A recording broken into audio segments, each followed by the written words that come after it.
Okay, we are live. Welcome back to the channel. I'm going to give you guys a couple minutes to get in here so we can talk about today's episode. So, yeah, I'm telling you, we got a lot to talk about. This episode today was crazy. Crazy. Okay, let's see. Give it a few seconds. Hey, Jacqueline. Welcome in. Good afternoon to you. You're the first one here so far. Hey, Myra. Melissa Spencer. Aisha.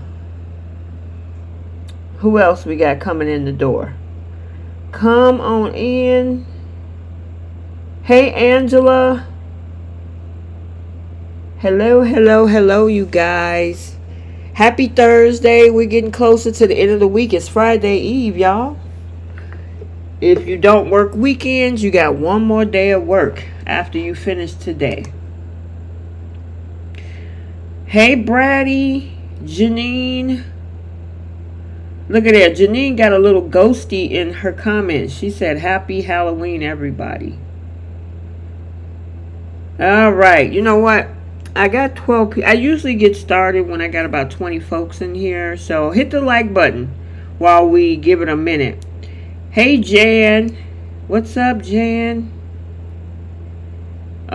Make sure you guys hit that like button. Make sure you subscribe to the channel. And I got to tell y'all, I think both episodes were really good today. Today is the first day of November sweeps, y'all. And the first day is sweeping.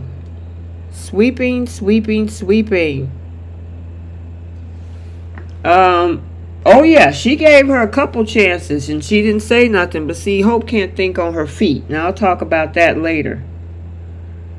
Alright, so welcome you guys to Soap Corner Talk, where we're going to discuss both The Young and the Restless and The Bold and the Beautiful for October 31st. God, we got 2 more months left in the year. Today is the first day of November sweeps. And of course, if you are the type of people that celebrate Halloween, today is also that day as well. And yeah, it was interesting that they decided to bring Heather back today. So I guess it fit perfectly for, you know, what was going on for today's episode, right? All right. So let's jump into Y&R. Okay, so let's see. I'm going to go ahead and talk about Connor and the whole situation at Crimson Lights. It was an awkward moment. Looked like Connor and Chelsea and Adam was having a good time. They like a cute little family today.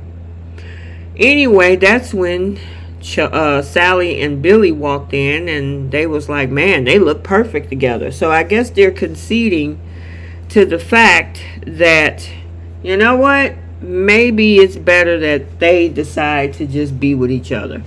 And even Sally was like, well, maybe it was meant to be that, you know, with Connor's situation going on, that, you know, maybe they should be together. Maybe Connor was the one that brought the two of them together. So, you know, that was cute. It was nice to see Johnny. Johnny sounded like a grown man. When he came in there with all the makeup, I mean, even little Connor, he's not the little guy no more. He's got taller too. Judah Mackey then got taller. And then, of course, Connor dressed like the doctor that he said that helped him during his crisis. So he wanted to dress like a doctor. I gotta say, it was funny though when he tried to listen to his mom's heartbeat, and he said, "Ooh, Mom, your heart is racing." Yeah, because she was nervous. There's too much going on in that room. But Johnny has gotten big. I mean, even his voice when he was talking, definitely his voice got deeper. So yeah, that was interesting. And then Victoria came in. And Victoria is like, okay, after the kids left and Adam and Billy was sparring with each other, they kept going back and forth and back and forth. Hey Vicky, hey Jenna. They kept going back and forth with each other. And, Victoria was like, look, if the kids can get along, why can't you two? Why don't you learn from Connor and Johnny that, hey, those are two brothers that can actually get along. They actually share, Adam and Billy sons share DNA. So, and honestly, yeah, through Chelsea, of course, and then Billy is Johnny's father. So, get it together. That's pretty much what she was saying. But then, Billy broke the news to Victoria about the breakups between Sally and Adam and him and Chelsea. And, I kind of like the chemistry between Victoria and Billy in that moment. She felt sorry for him, how much he was in love. But those two, even though they're not in a relationship, they actually have a lot of chemistry. I like the chemistry between Victoria and Billy. What did y'all think? Did y'all notice the chemistry between those two? Did y'all think the chemistry was good between Billy and Victoria? I wish they would put those two back together. I know it was kind of crazy, their past together, and then he can't stand Victor, and Victor can't stand him. But I thought that was cute chemistry, and she really tried to give him support, through all of the stuff that Billy was going through. Then we also saw a moment over at the GCAC where Adam ran into Chelsea after dropping the boys off, and he started apologizing and all that stuff again, right? But then Sally was like, you know what? I think we're good. I think it's for the best all the way around that you and Chelsea figure that out. How about y'all go do that? And y'all seem like one big happy family. Maybe this is what Connor need. And Adam, I'm like, Adam, you've been coming after Chelsea, but you're acting like, oh no, why do you want to say that? Because it's true. You've been asking Chelsea to get back with you, so cut it out. Cut it out. I know they used to be married. They have a lot of chemistry. I kind of, I'm like, man, maybe we should put them two back together. I'm not interested with Billy being with Sally, in my opinion. That's just me. I know some of y'all are curious to kind of see where that could go between Sally and Billy, but I guess.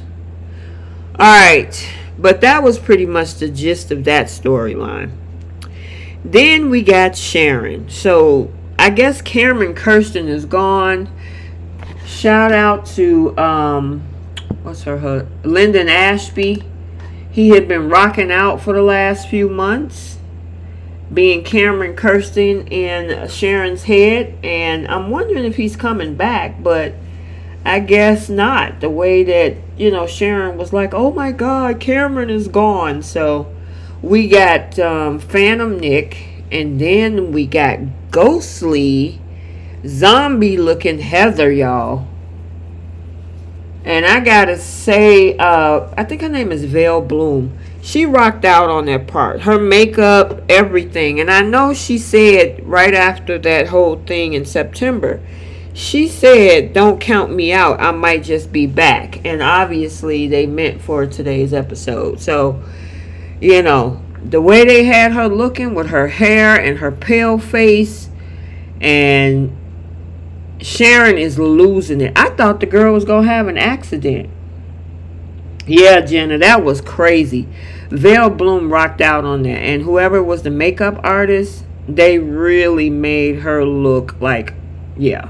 Now, the thing is, because I know some people would be like, well, Heather is saying that, Sharon was the one that unalived her. We all got to remember that these are actual thoughts in Sharon's mind. So we really still truly don't know what exactly happened while Sharon was blacked out.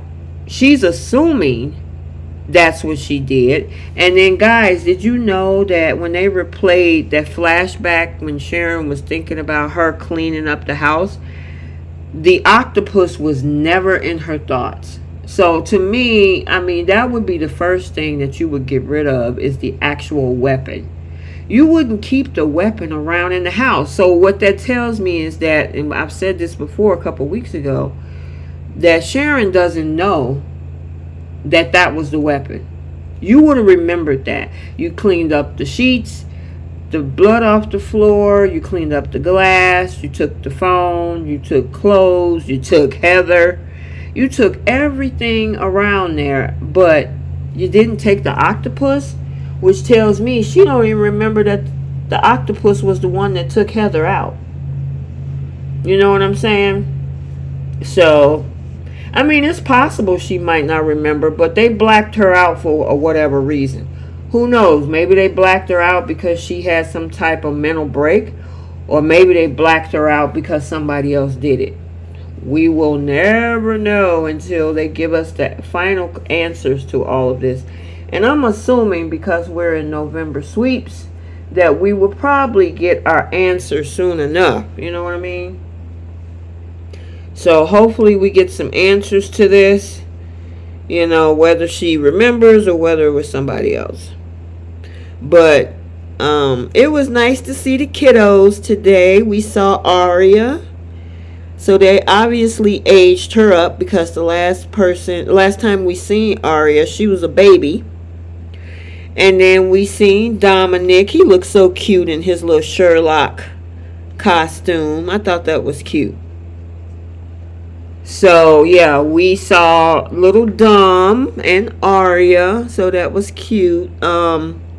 But Sharon, I guess throughout all the mental crisis that she was having today, she did remember to go to the park to meet up with her daughter Mariah and Tessa. So that was cute. They were adorable. The little princess and little Sherlock Holmes, and yeah, that was cute. And then of course the Victor conversation came up, you know, and Abby was like, I think I need to talk to my dad, because this ain't cool. You know what I'm saying? This ain't cool. And Devon was like, what are you going to say? What can you say that's going to change Victor's mind? Victor is going to do what Victor do. You know what I mean? Alright, because we got to get to the other craziness this episode that really got on my freaking nerves. My freaking nerves. I gotta say, I'm gonna give kudos to Y&R for the Heather thing, and you know, Sharon hightailing it out and happened to see Heather back in her back seat, and then turn around, she got to the park, and Heather, when she picked up the baby, she looked behind Tessa and Mariah and saw Heather back there looking at her crazy. That was insane. Insane. Alright, we're not done yet, because we got to dive deep into this Lily situation. So, if you notice on my my title of this live, I called Lily the Liar. Lily is crashing out fast. So, we're going to start with Lily over at Society. She decides, well, you know, she gets on a call with Jill. Jill is like, you're still not working over there? What's going on? Wait till I have a word with Billy. I'm going to call Billy and give him a piece of my mind. And Lily's like, no, don't do that. You know, you just need to remove him. Because Jill wants Lily and Billy to be co-CEOs. Lily wants to be solo CEO. She wants them to be co-CEOs. Lily wants to be solo CEO. And Jill is like, look, I know you talking trash about my son, but don't get it twisted. You betrayed him too. And then the girl had the nerve to say to Jill, remember the hit piece that Newman Media did on him? he screwed up and fumbled Odyssey 7. And I'm like, I just fell out. I'm like, no, she didn't tell a bold-faced lie to the one person that she's trying to get the position back from. She told a bold-faced lie. Billy didn't screw that deal up. Lily, you did. You went over there and you gave proprietary information from Chancellor to Newman by telling Victor that he needs to go after Odyssey 7. And a deal that they have been trying to close for years that Billy actually solidified. You, my dear, was the one that got in the middle of that by getting Victor involved because you were actually in collusion with Victor. But she lied to Jill to say that it was Billy's fault. I was like, no, she did not do that. She wants Jill to get rid of Billy, just period. Now, this is why I was saying Lily and Carter are on the same island of Delulu. Because he did something today too that I'm going to talk about. Lily thinks that Jill is just going to kick her son to the side and say, you know what? I'm running this. I deserve it. I put my hard work, blood, sweat, and tears into Chancellor. You need to get rid of your son. Now, I gotta say, I think she's trying. I'm not giving her no justification, but somewhere in her mind, she assumes that before Billy came on, she was running Chancellor by herself. But Lily, you have no stake in the company. None. Okay, you did work, but you also got paid. So it's not like you just put work into a company and you got nothing out of it. It's called trading time for work. You do a job, they pay you. And it being that you were CEO, you got $1 million salary. So it's not like, you put all this blood, sweat, and tears and you built the company and blah, blah, blah. I don't know about you, but there's a lot of companies. And I mean, I've been in the corporate world since my 20s.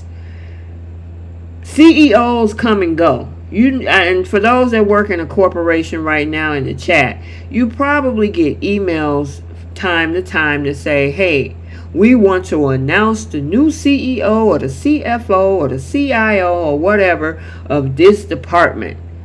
Welcome in Mr. or Mrs. So-and-so. CEOs come and go. And guess what? You went because you tried to betray her son. I mean, get it together. And so Jill was like, okay, I understand where you're coming from, my dear, but Billy is my son. That's part of his legacy, and he ain't going nowhere. So she got mad. She got in touch with her brother over at, he's hanging out with the baby and his fiance. Yeah, Belinda, listen, I still work. Even though I'm in the healthcare arena, we get emails all the time about people stepping down, people rehired, welcoming the new head of this department and that department. I mean, CEOs come and go. The owners hold the shares. Jill owns the company. She owns it. There's nothing Lily can do. Anyway, so she decides to catch up with her brother because now Jill is her enemy. I don't know if y'all noticed that in her conversation with Devon, that Jill is now her enemy. So she runs and tells Devon about the phone call and that how Jill want me to work co-CEO and I feel that I should have this company on my own. What did she say? And I want to make sure because it hits a certain way the way she said it. She said, I put all into this company and it's my company, it's my time or something like that. And Devon was like, but it's not your company, It's not your company. You need to go where you belong. And she took offense to the word belong. Lily, it is where you belong. And how disrespectful are you to your family's legacy by being pissed off about the fact that, and she said it, you're sounding like Victor, Devon. He said, I belong at the company too. Yeah, you do. It's your family's company. You don't own Jack over at Chancellor. And technically, you don't even work there. You got fired. And she talking about she not giving it up. She not letting it go. At least Audra is kind of like, well, maybe I ought to consider, am I thinking wrong? I used to put her I used to put Lily and Audra in the same situation. Lily is looking real. She crashing out. So much so that this girl won't even show up at her brother's wedding. Then she tells Devon, well, if you want me to show up, maybe Victor and Nikki can't be there. Devon was like, Victor is the father of the bride. Of course he's going to be at his daughter's wedding. Well, unfortunately, I can't be there because I don't know if I can control myself. This ain't about you, ma'am. Go sit in the corner. Hang out with Nate. There's a lot of other people in Genoa City. You don't even have to talk to the Newmans. I mean, yeah, Jenna says that she's having visions of grandeur that don't exist. Insane. And I'm wondering if part of why she's doing this is, number one, she's being spiteful. But I'm wondering if this is a way for her to manipulate her brother, because she put her brother in an impossible position. You breaking your brother's heart now by not being there over a company that you don't even work for. Jill is going to be there. She's not happy about that. Victor and Nikki is going to be there. She's not happy about that either. And I'm like, you know what, Lily, maybe you shouldn't be there. Go sit at home, stay in your PJs, and be up in the house by yourself while everybody's having a good time at your brother's wedding. Because you don't know how to act anyway. If you know you're going to get up there and act like a plumb fool, I don't know if I can contain myself, then, girl, you're doing too much. She's going to have to take a whole busload of seats.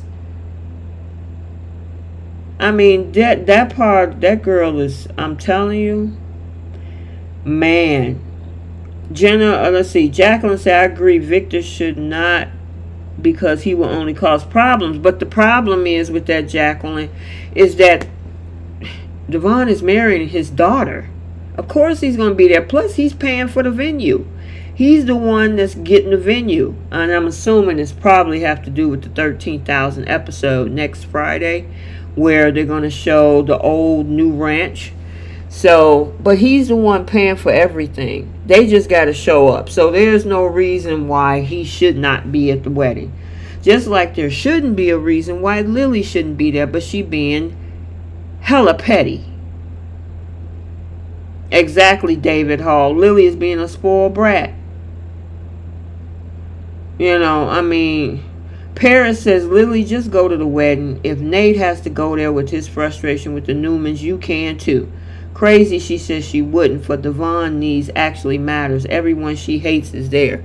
It's like, okay, you know what? Stay home, get your PJs, pull out some microwave food or something, and watch all night Netflix or something. Because, I mean, if you're going to come there to cause problems, then maybe you should stay your butt at home. But it's being real petty. Her brother wants her to be there for him. And because you so caught up in this whole Chancellor mess that you don't even have a connection to at this moment. She don't have a job. She don't even work there. And you mad at Jill, Victor, and Nikki. Jill is the same woman that you thought Jill will always have my back. Well, I guess not. She has her son's back, and I don't blame her. I wish I have a son. If my son is in my taking care of my business, and somebody that I hired to work with him was trying to undermine him and tell me I need to kick my son to the curb just because you want to run everything, I'm going to give you I'm going to show you the door. My son is my legacy. My son is his dad's legacy.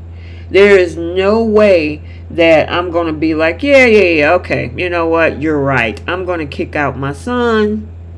You know. I mean, there are so many people in line ahead of Lily to the legacy of Chancellor. I mean, you got Chance.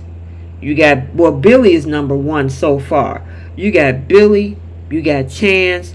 Devon is a Chancellor. Even his son is part of Catherine Chancellor's legacy, Dominic. Then you got Billy's kids. I mean, Johnny, Katie, you know. I mean, you got Billy's kids. I mean, Philip, he's still out there somewhere. You need to get in line, and you're probably going to be at the back of the line. If you ever seen that episode of Martin Lawrence when he had to go to the DMV, and the security, I think that the person that worked at the desk, which was Sherman Hemsley, who played George on the Jeffersons, he was the person at the desk. And remember how he was trying to get in front of the line, Martin did, and they tell him to go back to scratch? Yeah, Lily, you need to go back to scratch, because all them people that I just listed is ahead of you. If you even belong in that line anyway. The line to Winters, which you're having a first seat at, should be where you should be. I know, Sandra, that episode was funny. Lily is the equivalent of Martin trying to jump the line. And they told him to go back to scratch. And everybody waving in the background say, yeah, come back here. You got a whole bunch of chancellors and Billy and all his lineage in front of you. You ain't finna get your hands on that company, girlfriend. Yeah, Sandra, he did. That was the funniest thing ever. So that whole thing, Lily's about to fall flat on her face, and I tried Lily. I'm like, maybe she'll have a change of heart, something, but yep, she's asking for it. You gonna sit up there and disrespect your own family's legacy to go after something that you don't even, go after a place that you don't even work at. She don't even have a job there. But you talking about, I'm not giving up. I'm going to get what's mine. And at this point, Devon is like, look, I'm not going to argue with you. Whatever you do, I support you. Devon, you a good one. I'd be like, girl, please, you and Carter from The Bold and the Beautiful, y'all both need to go. Get on the boat and carry y'all butts to Delulu Island. Y'all can crash out together. Because that's ridiculous. Ungrateful. She turned on Jill the moment that she said, Billy is my son. What would she expect? Would she want somebody to kick her kids out the way? If she was running a business and somebody told her to get rid of Charlie, how would you feel about that, Lily? Or Maddie? Charlie and Maddie got a legacy over at Winters. That says a lot about how she feel about her dad's company. It's terrible. Alright, I'm going to give this episode an A, because Lily got on my nerves. And Heather, the way they did that was crazy. So I'm going to give it an A.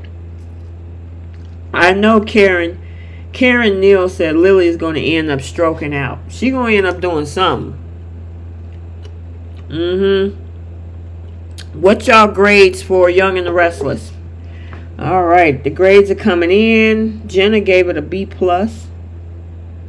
an A minus. Heather was creepy. I mean, whoever did her makeup and the way that she was yelling, how she's going to continue to haunt Sharon for the rest of her life. Oh yeah. David Hall said Lily can always get a job at Walmart. Yeah, welcome to Walmart. Here's your shopping cart. There you go. And YouTube, that is not an endorsement. Thank you. No sponsorship. All right. Moving on. Let's talk about Bold. Let's talk about Bold. You don't feel bad for Hope? Daycare with the kids. TA called Heather the unfriendly ghost. Jenna said, welcome Kmart shoppers. Jenna, you funny. Alright, let's talk about Bold. So we had 3 storylines today. We'll start off with over at in the CEO office. We saw the conversation between Ridge and Taylor about Carter and asking about the business, and he was saying, well, I really don't know about all that because I don't think that's something we can do, right? And then they started talking about Hope and Steffy and how, Hope, can she be trusted not to kiss or get involved with Finn and all of that stuff. And I was hoping that they was going to be loud and noisy over in the other room. And maybe they'll go over there running. But we got what we wanted, I guess, when Steffi came across. But we'll get there. So while they were talking about Hope and Finn, Brooke runs in there talking about, oh, she didn't know what she was doing. She made a mistake. She's sorry. It wasn't planned. All of it was planned. She been coming after Finn and daydreaming. And you know this, Brooke, because she confided in you as far back as, May, June? She confided in her mom during the late spring about her infatuation with Finn. So stop the cap, as the kids would say. Ain't no such thing as she planned all this out. That woman kissed their daughter's husband. But she making all the excuses in the world. And, Ridge is caught up in the middle because Taylor was throwing insults. I guess her whole broken heart syndrome is doing a whole lot better because she was giving Brooke the business. She was telling Brooke, listen, that didn't stop your daughter from kissing my daughter's husband. I'm like, I guess you okay now, huh, Tay-Tay? Go ahead, Rebecca. Rebecca Buddick is getting into her role now that we didn't put this other situation on the back burner. Yeah, Jenna, Brooke knew that Hope was after Finn all the months. Brooke found out like back in May. She been knowing this for a long time and kept it a secret up until it all came out when Hope kissed him at that party. Aisha said Taylor got on my nerve. Brooke need to tell them and Hope about Carter. This is so terrible. Taylor only has sense for Brooke but not for herself. Taylor knows what it is like when a Logan go after your husband. Yeah, she was feisty today. I guess now we'll get to see the real Rebecca Buddick because we got to see Weepy Taylor over the past, month and a half. So then, let's talk about Il Giardino. So Carter goes over there talking about he just happened to stop by. And then they decided to make a pizza. We saw all of the decorations. And, of course, this is Sheila Sharp's favorite holiday.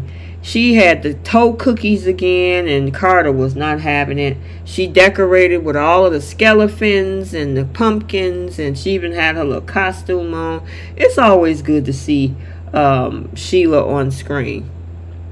Always good to see Kimberly Brown every now and then. But what was interesting, did you guys hear Carter said that he stopped by to see an investment banker? Did y'all hear that? He said that he stopped on the way to see an investment banker. And I'm like, why would you do that, Carter? Unless you're getting your own money together, you should not be talking about any investment money, because they have yet to give you an answer on your ideas. Yes, they gave you the jury line with Ivy, but why are you talking to an investment banker? You making plans when the Forresters pretty much told you that they were thinking about it. Why are you trying to go get money without talking to them? Okay, so y'all did hear that. That didn't slide past me. I'm like, Carter, investment banker, what are you talking to them for? You shouldn't be trying to get no money. Angela said Carter setting up an investment without getting the go-ahead. Exactly. You just gonna go and jump and go get some money from somewhere, and ain't nobody said nothing to you about nothing. Exactly. Sandra said Carter is Lily. That's why I said, remember when I said earlier on this live, I said there's something that Carter did that I want to talk about. That's exactly what he's jumping the whole situation, putting the cart before the horse, thinking that, you know what, I'm gonna go get some money together for all of this. Ain't nobody tell you to go get no money. The Forresters, as we know it, because he wasn't part of that conversation that we heard on Monday, or was that Tuesday? The Forresters want to keep it Forrester. They're not trying to get an investor. They're not trying to go into debt. They want to keep their family business family, and they want to keep it the way it is. And like we heard, who was that? Eric said, who cares what Carter think? And this man is going out there trying to get money. Yeah, you're going to have a whole problem on your hand. Carter is going to sue Steffy for firing Hope. You think so, Jenna? That's going to be interesting. But he had this whole conversation, and Deacon is like, oh, well, first of all, we got to laugh at the fact that that cookie that Deacon took, talking about, oh my God, this tastes so good, sweetheart. And then he took that cookie and threw it over his shoulder. I'm like, dang, Deacon, you could at least slid the darn thing beside you into the garbage. He took that cookie and flicked it over his shoulder. That was hilarious. Yes, V. Carter, he is overstepping his role of COO. He's operations, not finance. Absolutely. Let me pin that. That was a good point. That was an excellent point. Overstepping his role of COO. He is operations, not finance. Why didn't you go through the finance department for that? Absolutely, good point. You know, that doesn't make any sense. Anyway, but Deacon was like, oh my God, it's so good that you got Hope in your corner, because if you are a Logan, you're pretty much like a second-rate citizen. And I'm like, are you serious, Deacon? Donna is married to a Forrester. Ridge has been practically married and is currently dating. Lord. Eric is married to a Logan. That's what I meant to say. My apologies. Ridge has been practically married and now currently dating a Logan. It's Logans all over the place. Katie has a job in PR over at Forrester. She's a Logan. What do you mean second-rate citizen? Anyway.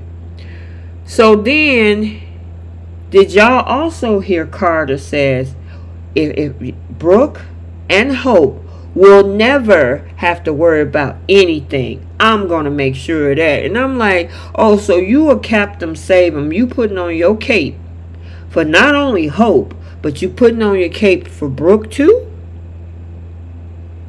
Did y'all catch that?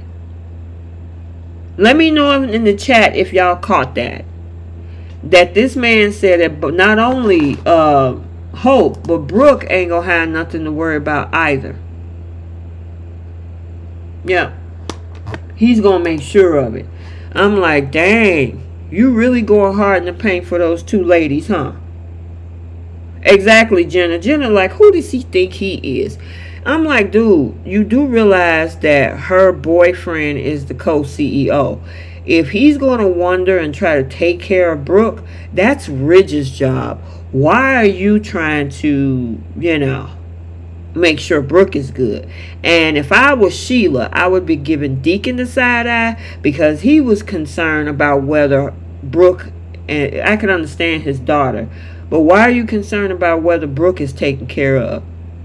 Brooke got a whole man as the CEO of Forrester. You got a whole wife that could stick you and give you some brew, all right. If Sheila heard him talking about, oh, good, you looking out for Brooke too? Yeah, I wouldn't say that so quick, Deacon. Carter's going to find himself jobless and heartbroken. Yeah, V. Carter, you're absolutely right. Joyce King said, it's Carter's testosterone that's talking. He's lost his whole mind. Girl, he is talking with the wrong head. He's talking with the wrong head. I mean, he's so far knee deep in this whole situation. You talking about protecting her and her mama? Her mama got a man. And Deacon, why do you care about what's going on with Brooke? You got a whole wife. And your wife ain't nothing to play with. She's in her soft girl era right now. I don't think you want to shake that up. Bobby Wright say, Alexa, play Captain Save-A-Ho by E40. That is funny. Because that's exactly what he is, putting his cape on. Then we got to finally talk about what happened in that design room. So it left us, Finn tried to explain, and Steffy was like, oh, you ain't got nothing to explain about. Nothing at all. I know this is all hope. And so then, of course, Finn had to leave to go to work because he just originally came by and dropped off the tablet. Yeah, J Money. Carter said that. He looking out for Brooke too. Yep.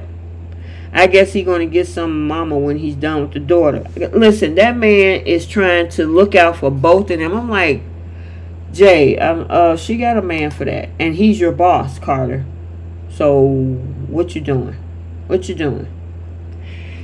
Now, this girl is bold-faced lie, meaning hope. Steffy gave her 1 time, 2 times to explain why she's standing there in lingerie. And she was looking around the room because she did not want to answer. This girl can't even think on her feet. I'm like, girl, say something. She could have easily said, well, if she didn't want to, rat out Carter, she could have easily said, look, the new items came in. I wanted to try them on. I thought it was cute. I didn't know Finn was going to walk in here. He did. I thought it was somebody, and I came and I tripped over the fabric roll because people were asking me yesterday, what did she trip on? She tripped over a fabric roll and fell on top of Finn. She had 2 opportunities to explain herself, and she chose to keep her mouth closed. So the next thing, of course, after Steffy seeing what she saw, she said, well, if you don't have any other rational reason to explain it, because I asked you twice, who were you dressed up for? And you didn't answer the question. So who else would you be dressing up for but my husband? And that's what Steffi thought. And she fired her. She said, you're done. I told you the first time. She said, you know what? I should have fired you when you kissed my husband. But you know what? I gave you an opportunity. And what happened? You couldn't give me no explanation. So she didn't. She shot herself in the foot. Exactly. She should have said something. Steffi gave her 2 opportunities to say something, and she chose not to. She chose not to. Now, of course, Brooke is probably going to come in there hotter than fish grease. Carter is going to come in there hotter than fish grease. But that's what you get for getting dressed up. And did y'all notice this? Check this out. This girl assumed that Carter was going to be coming in that room. Carter didn't even go. He left the office. Because remember the scene at Il Giardino, he went to an investment banker. Why didn't you just call this man or send him a text? They're like, hey, look, what you doing? Are you going to be around for a while or are you going home? If you're going to be around for a while, I got a surprise for you in the dressing room. Come in and lock the door. Or I'll meet you at the house. She couldn't be smart enough to think that anybody could have walked out the door. Carter left the building. So either way, she just say nobody walked in that room, right? She would have been sitting around in that room in her lingerie with nothing happening. Because Carter was gone. He wasn't even in at Forrester. After he left to talk to Ridge, he left the building. And I'm like, girl, this whole thing was just not smart. It just was not a smart thing for her to do. Exactly, Sandra. That's what's so funny. Carter wasn't even there. So even if Steffy, Finn, or anybody had walked in the door, that girl would have been sitting around in that lingerie twiddling her thumbs because Carter was long gone. Mari, she could have had him at the house. But my thing is, if you wanted to try on your mama's lingerie, take a piece, text that man. I got a surprise for you. Are you in the building?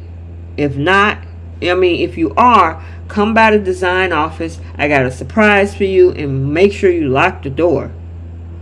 Or if he said, no, I'm leaving for the day, I got to stop by an investment banker, then she could have said, okay, cool. I'll meet you at your house. And then, I'll bring some dinner. You light the candles, and let's finish off the rest. Let's have a nightcap or something. No, this whole thing was just set up wrong. It was all wrong.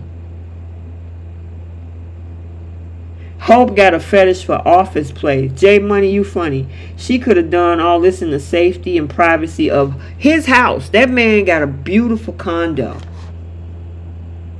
A beautiful condo, big enough for them to do whatever they want in the privacy of his house.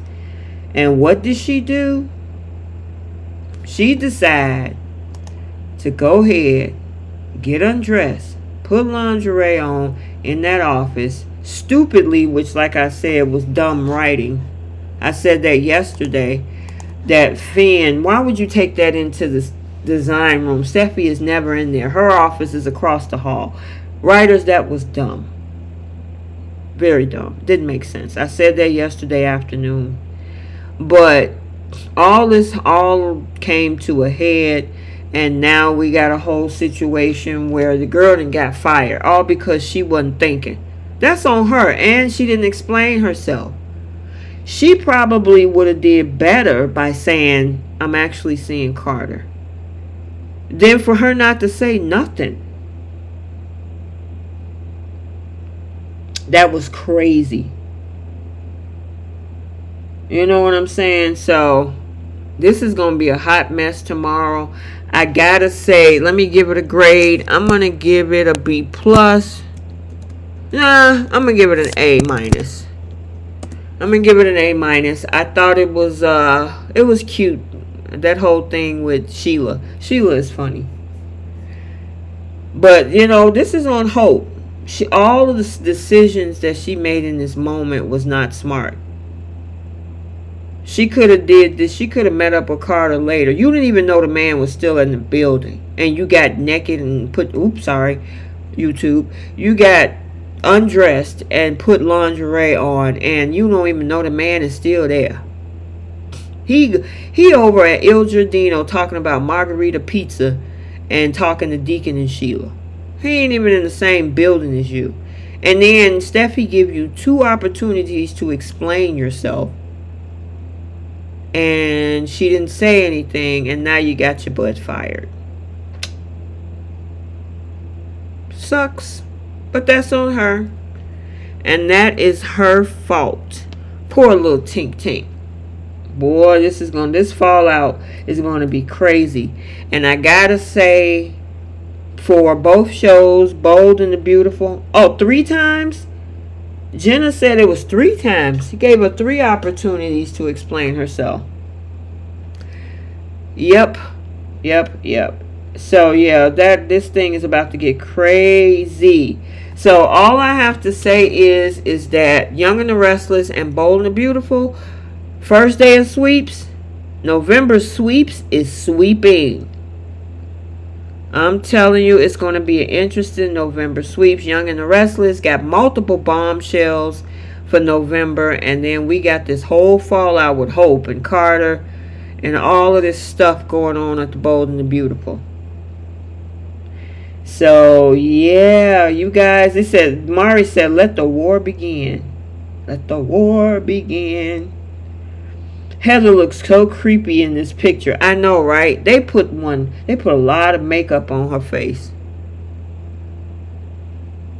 Put a lot of makeup on her face.